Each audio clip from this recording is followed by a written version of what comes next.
A fresh start, yang artinya permulaan yang baru, permulaan yang fresh. Mari kita membaca di dalam Mazmur 126 ayat 5 dan ayat yang ke-6. Orang-orang yang menabur dengan mencucurkan air mata akan menuai dengan bersorak-sorai. Orang yang berjalan maju dengan menangis sambil menabur benih, pasti pulang dengan sorak-sorai sambil membawa berkas-berkasnya. Jadi inilah prinsip Alkitab, prinsip firman Tuhan, bahwa sebelum ada sorak-sorai, maka ada air mata. Sebelum ada penuaian besar, ada tangisan. Saudara-saudara, ini penting untuk kita berdoa dengan air mata, tentu sesuai dengan pekerjaan Roh Kudus ya. Tidak bisa air mata mau dikeluarkan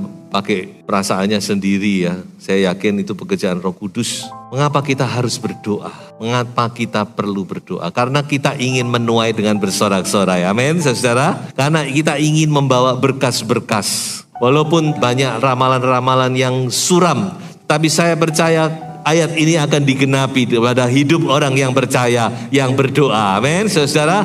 Jadi sebab itu kita berdoa, saudara-saudara. Kita menabur dengan air mata, dengan doa. Nah, saya akan berbicara tentang satu kitab yang judulnya Kitab Air Mata. Mungkin saudara tidak tahu. Itulah Kitab Ratapan. Jadi Kitab Ratapan ini juga disebut Kitab Air Mata. Jadi judul daripada Kitab Ratapan ini adalah Kitab Air Mata. Namanya aja Ratapan, tangisan. Kitab ini cuma 5 pasal. Dan kalau saudara baca sepertinya ya apa ini. Tapi ketika saya renungkan kembali kitab ini, ternyata kitab yang luar biasa. Background daripada kitab ini ditulis oleh seorang nabi yang bernama Nabi Yeremia. Nabi ini juga terkenal sebagai nabi peratap, weeping prophet. Inti daripada kitab ratapan ini, Nabi Yeremia sedang mencurahkan kesedihannya, mencurahkan perasaannya, hatinya yang hancur karena bangsanya telah dihancurkan oleh Babel. Karena dia melihat kota Yerusalem sudah dihancurkan oleh Babel. Karena dia melihat bait Allah dihancurkan sampai ke dasar-dasarnya oleh Babel. Itu adalah background daripada kitab ratapan ini. Nabi Yeremia mencurahkan perasaannya, mencurahkan kesedihannya, mencurahkan air matanya melalui tulisan di dalam kitab ratapan ini, saudara. Tetapi saya percaya kitab ratapan inilah yang menjadi awal daripada pemulihan bangsa Yahudi. Mengapa saya katakan demikian? Sesuai dengan ayat yang kita baca di awal tadi. Menabur, maju dengan menangis, akan menuai dengan bersorak-sorai. Saya yakin Tuhan memulihkan bangsa Yahudi 70 tahun kemudian. Salah satunya karena ada tangisan dan ratapan daripada Nabi Yeremia ini. Yeremia sudah enggak ada.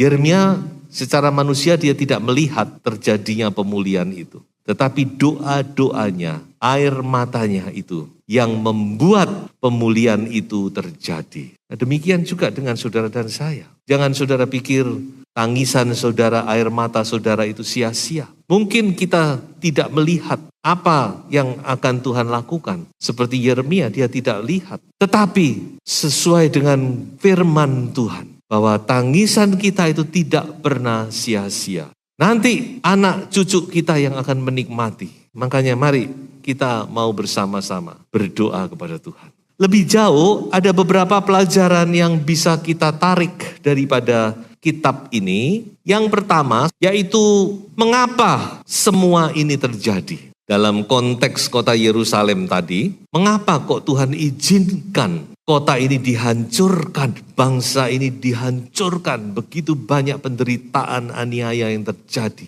kematian dan terjadi. Mengapa semua ini terjadi, saudara? Nah, kalau kita melihat di dalam kitab Yeremia, secara singkat bisa kita lihat dari ayat ini, bukankah engkau sendiri yang menimpakan ini ke atas dirimu, oleh karena engkau meninggalkan Tuhan Allahmu ketika ia menuntun engkau di jalan. Dengan lain kata, itu terjadi ya karena salah bangsa Yahudi sendiri. Mereka meninggalkan Tuhan. Mereka tidak setia kepada Tuhan. Mereka menyembah Allah-Allah yang lain. Nah ini saudara, ketidaksetiaan daripada bangsa Yahudi ini. Makanya Tuhan berkata, itu bukan aku loh. Itu engkau sendiri yang membuat ini semua terjadi. Nah, seringkali kita akan menyalahkan Tuhan. Jadi ini kita nyalahkan Tuhan dan sebagainya. Lebih jauh kita melihat juga peranan daripada hamba-hamba Tuhan dalam hal ini, yaitu para nabi dan para imam yang ada pada saat itu. Coba kita lihat apa peranan mereka. Nah ini saudara, nabi-nabimu melihat bagimu penglihatan yang dusta dan hampa. Mereka tidak menyatakan kesalahanmu guna memulihkan engkau kembali. Mereka mengeluarkan bagimu ramalan-ramalan yang dusta dan menyesatkan. Nah ini yang membuat lebih celaka lagi. Karena hamba-hamba Tuhan tidak berbicara sesuai dengan kebenaran firman Tuhan. Mereka cuma berbicara untuk menyenangkan hati manusia. Menina-bobokkan mereka dengan ramalan-ramalan yang palsu. Dengan nubuat-nubuat yang palsu. Mereka mengatakan hal-hal yang hanya sekedar untuk menyenangkan hati, untuk menyenangkan telinga. Dan ini sudah dinubuatkan di dalam firman Tuhan. Bahwa di akhir zaman ada banyak guru-guru palsu yang hanya menyenangkan telinga saja. Doakan supaya dari mimbar ini tidak ada berita yang palsu yang hanya membuat saudara senang, tapi menyesatkan. Bahaya. Jadi ini andil daripada hamba-hamba Tuhan pada saat itu. Makanya kalau saudara membaca di dalam kitab Nabi Yeremia, kata nabi palsu itu paling banyak muncul di dalam kitab Nabi Yeremia dibanding kitab-kitab yang lain. Ini memang saya katakan ini satu hal yang bagi hamba Tuhan di akhir zaman, ini satu tantangan. Mau memberitakan kebenaran walaupun mungkin itu menyakitkan, mungkin itu tidak enak di telinga, atau hanya mau memberitakan hal-hal yang menyenangkan. Bicara tentang berkat, sudah diberkati dan seterusnya. Tapi saya tidak bisa melawan hati nurani. Tapi saudara, kalau itu memang dari Tuhan, maka kita harus belajar untuk mendengar. Jadi saudara-saudara, inilah yang dilakukan oleh hamba-hamba Tuhan pada saat itu. Mereka menina-bobokkan umat dengan nubuat-nubuat dan pengajaran-pengajaran yang palsu. Dan itulah sebabnya pada akhirnya Tuhan menjadi musuh, seperti menjadi musuh terhadap umatnya sendiri. Dan dia harus menghancurkan Israel. Jadi itulah kurang lebih penyebab mengapa hal-hal tersebut terjadi kepada bangsa Yahudi. Nah, pelajaran yang kedua yang bisa kita tarik daripada kitab Ratapan ini yaitu apa yang harus diperbuat. Yang pertama, yaitu kita harus datang merendahkan diri. Dalam Ratapan pasal 3, 40-41, marilah kita menyelidiki dan memeriksa hidup kita dan berpaling kepada Tuhan. Marilah kita mengangkat hati dan tangan kita kepada Allah di sorga. Menyelidik, mengoreksi diri sendiri dan bertobat tentunya. Nah itulah sebabnya. Mengapa kita harus datang kepada Tuhan. Supaya kita bisa mengoreksi diri kita. Secara rohani kita juga harus mengecek diri kita. Menguji diri kita. Mengoreksi diri kita. Bagaimana di hadapan Tuhan. Izinkan Roh Kudus itu berbicara. Izinkan Roh Kudus itu menunjukkan kepada kita hal-hal apa yang harus kita koreksi dalam diri kita. yang harus kita perbaiki. Sebab kalau enggak susah. Manusia itu angel-angel. Iya sungguh susah. Ya, saya kan sudah melihat banyak, termasuk melihat diri sendiri. Wangel tuturane, saudara. Kalau bukan Tuhan yang memberitahu pada kita, wangel, gak iso bertobat manusia itu. Kalau bukan pekerjaan Roh Kudus, makanya itu betul. Roh Kudus itu menginsafkan kita akan dosa. Itu betul, betul, sangat betul. Kalau saudara tidak izinkan Roh Kudus bekerja, tidak mungkin saudara akan sadar. Pasti Anda, termasuk saya, akan merasa benar sendiri. Saya tidak seperti itu, saya tidak seperti itu, saya tidak begini, tidak begini. Jadi kita jadi orang kayak orang Farisi. Saya sudah begini Tuhan, saya sudah melakukan ini, saya sudah berkorban, saya sudah memberi perpuluhan, saya sudah ini. Padahal Tuhan bilang, no. You have done nothing. Makanya saudara izinkan Roh Kudus itu bekerja. Datang merendahkan diri di hadirat Tuhan. Ambil waktu, duduk saja. Saudara tidak usah bingung. Tuh saya mau berdoa apa saya mau berdoa apa Pak. Sudah, saudara duduk di hadirat Tuhan. Duduk saja. Saudara izinkan Roh Kudus bekerja. Sembah dia, duduk di hadirat Tuhan. Yang kedua, yaitu memohon belas kasihan Tuhan. Air mataku mengalir bagaikan batang air karena keruntuhan putri bangsaku. Air mataku terus-menerus bercucuran dengan tak henti-hentinya sampai Tuhan memandang dari atas dan melihat dari sorga. Ya, jadi kita menghadap Tuhan yang ada di sorga, tapi kita bersyukur sebagai umat perjanjian baru, Tuhan itu bukan nun jauh di sorga, tapi Tuhan itu ada dalam hati kita, yaitu Roh Kudus. Amin. Dekat sekali. Jadi kita juga harus mohon belas kasihan, mohon kemurahan Tuhan. Nah inilah yang diperbuat oleh Yeremia dan yang juga menjadi teladan bagi kita. Dan kemudian ada satu hal lagi yang ingin saya sampaikan, yaitu apa keyakinan iman Yeremia. Nah ini, keyakinan iman daripada Yeremia itu bisa nampak di dalam kitab ratapan ini. Dan ini penting, tidak kalah pentingnya dengan poin-poin yang lain, saudara. Jadi sebagai orang percaya kita harus punya iman kepada Tuhan. Kita harus percaya kepada Tuhan, saudara. Percaya bukan karena melihat, tapi karena mendengar. Saya juga kaget, ada beberapa waktu yang lalu saya mendengar seorang hamba Tuhan sharing bahwa secara rohani yang lebih penting itu bukan indera penglihatan tapi indera pendengaran. Secara rohani. Kalau secara fisik mungkin orang lebih mementingkan indera penglihatan, bukan? Tapi kalau secara rohani indera pendengaran itu lebih penting. Karena iman datangnya dari pendengaran. Sedangkan penglihatan seringkali membuat kita bimbang, membuat kita jatuh, ya. Jadi kita melihat apa keyakinan iman daripada Yeremia. Di tengah-tengah keadaan yang sulit, di tengah-tengah penderitaan, di tengah-tengah situasi yang sangat menyedihkan itu. Ada beberapa hal yang bisa saya simpulkan. Yang pertama, yaitu Yeremia, dia tetap percaya kepada kebaikan hati Tuhan. Coba saya bacakan ya. Karena tidak untuk selama-lamanya Tuhan mengucilkan. Karena walau ia mendatangkan susah, ia juga menyayangi menurut kebesaran kasih setianya. Haleluya. Amin. Jadi Tuhan kita itu baik. Lebih baik daripada orang tua secara jasmani. Dia memang benar Bapa yang baik.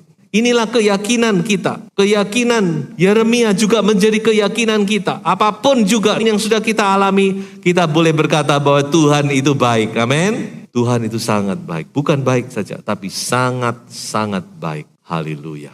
Renungkan kebaikan Tuhan. Walaupun kadang Tuhan izinkan ada kesusahan, tetapi Dia tetap menyayangi kita.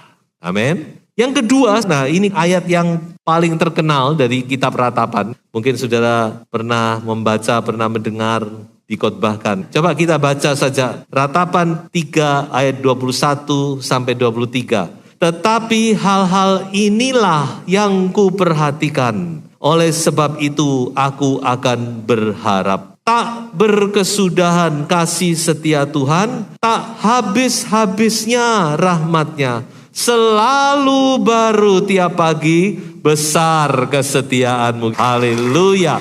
Ini yang menjadi pengharapan bagi Yeremia. Bahkan setiap hari dia punya pengharapan yang baru. Mengapa? Karena dikatakan kasih setia Tuhan itu tidak pernah habis. Amin. bahan bakar bisa habis, sembako bisa habis, saudara-saudara ya. Energi bisa habis. Ini energi, ngapa kok beralih kepada kendaraan nanti akan beralih kepada listrik? Karena energi fosil ini makin menipis. Selama ini bahan bakar itu kan pakai energi fosil. Itu semua persediaan di seluruh dunia itu makin menipis. Makanya orang bingung ini, mau gimana nanti kalau sampai habis nih gimana? Padahal kita setiap hari perlu energi. Lampu ini energi. Nanti saudara pulang naik kendaraan energi. Sampai di rumah saudara nyalakan ini, saudara pakai ini, kulkasmu, AC-mu itu semua energi. Energi di dunia bisa habis. Tetapi kasih setia Tuhan tidak pernah habis. Amin saudara. Bahkan dikatakan selalu baru setiap pagi. Setiap pagi selalu baru. Tidak pernah habis, tidak berkesudahan. Inilah yang menjadi pengharapan bagi Yeremia. Dia percaya penuh di balik segala penderitaan yang terjadi di sekelilingnya. Dia yakin bahwa kasih setia Tuhan itu tetap ada. Amin. Ya, biarlah ini menjadi keyakinan kita juga. Bahwa kasih setia Tuhan itu tidak pernah habis. Saudara percayalah. Tetap yakin, tetap pegang firman Tuhan. Dan yang ketiga, apa keyakinan iman daripada Yeremia? Yaitu dikatakan bahwa Yeremia percaya bahwa ketika dia berdoa, maka Tuhan menjawab. Nah ini, ketika kita berdoa, berseru kepada Tuhan, kita bukan berseru kepada ilah yang mati, Allah yang mati, tetapi kita berseru kepada Allah yang hidup, Allah yang mendengar doa kita, dan Allah yang berkuasa menolong kita. Bagi Tuhan tidak ada yang mustahil. Mari kita mau percaya bahwa doa kita itu tidak sia-sia. Doa kita itu didengar dan dijawab oleh Tuhan. Makanya saya akan ajak saudara berdoa itu begini. Karena saya yakin kalau semua saudara berdoa bersama-sama, kita sepakat di dalam doa, kita berseru kepada Tuhan, maka penuh dengan berkat-berkat Tuhan. Penuh dengan pertolongan Tuhan. Penuh dengan mujizat Tuhan. Ini bukan perkataan yang menyenangkan hati, ini memang firman Tuhan begitu. Makanya saudara mari kita berdoa. Nah, dikatakan engkau dekat tatkala aku memanggilmu. Ya, Tuhan dekat. Kalau Yeremia saja berkata Tuhan dekat, apalagi saudara dan saya. Yang ada Roh Kudus di dalam kita. Yang dikatakan Roh Kudus itu tinggal bersama dengan kita. Maka benar-benar Tuhan itu dekat. Dan Tuhan berfirman, jangan takut. Amin. Jangan takut menghadapi hari esok. Jangan takut. Ketika dia dekat, kita tidak perlu takut. Dan pada akhirnya kitab Ratapan ditutup dengan sebuah doa di pasal yang kelima. Dan saya ambil satu bagian dari doa ini yang menjadi judul firman Tuhan. Di dalam Ratapan 5 ayat 21, bawalah kami kembali kepadamu ya Tuhan. Maka kami akan kembali. Baharuilah hari-hari kami seperti dahulu kala. Dalam bahasa Inggris dipakai kata, bring us back to you God. Bawa kami kembali kepadamu ya Allah. We are ready to come back. Kami siap untuk kembali. Dan dikatakan pada akhirnya, give us a fresh start. Berikan kepada kami start yang baru, start yang fresh, permulaan yang baru. Saudara-saudara percaya melalui doa maka fresh bagi kita untuk kita melaju terus sampai Tuhan Yesus datang yang kedua kali. Tuhan Yesus memberkati. Haleluya.